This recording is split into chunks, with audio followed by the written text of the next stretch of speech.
চলে আসলাম আবারও কিরগিজস্তান নিয়ে নতুন আপডেট নিয়ে। আপনারা যারা কিরগিজস্তানে আসতে চান অবশ্যই আপনারা গার্মেন্টস সেক্টরে কাজ শিখে আসতে হবে, অথবা আপনারা যদি ইটের ভাটায় কাজ করতে পারেন তাহলে আসতে পারেন। যদি আপনারা কনস্ট্রাকশনের কাজ জানেন অথবা রাজমিস্ত্রি, আপনারা আসতে পারেন। আপনাদের কিরগিজস্তানে প্রচুর কাজ আছে, কাজের অভাব নাই। যদি আপনি কোনো কাজ জানেন না তাহলে অবশ্যই কিরগিজস্তানে না আসার পরামর্শ দিচ্ছি। কিরগিজস্তানে আসলে আপনি অনেক হয়রানি হবেন, কারণ কাজ না জানা লোক কিরগিজস্তানে খুব কম, মানে কাজ পাইতেছে না।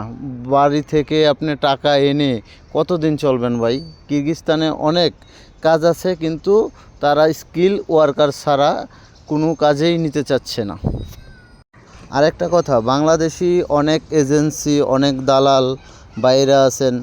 আপনারা 2 মাসের ভিসা দিয়ে বাংলাদেশ থেকে কিরগিজস্তানে পাঠাচ্ছেন, কিন্তু 2 মাসের ভিসার দেখা যাচ্ছে আপনারা 5 দিন 6 দিন 3 দিন মেয়াদ দিয়ে কিরগিজস্তানে ঢুকাচ্ছেন। কারণ কিরগিজস্তানে যদি আপনি বৈধভাবে প্রবেশ করান 7 দিন অথবা 10 দিন আগে যদি প্রবেশ করাতে পারেন, যদি 20 দিন আগে মেয়াদ থাকতে আপনি প্রবেশ করাতে পারেন তাহলে তার 10 মাসের ভিসাটা হয়।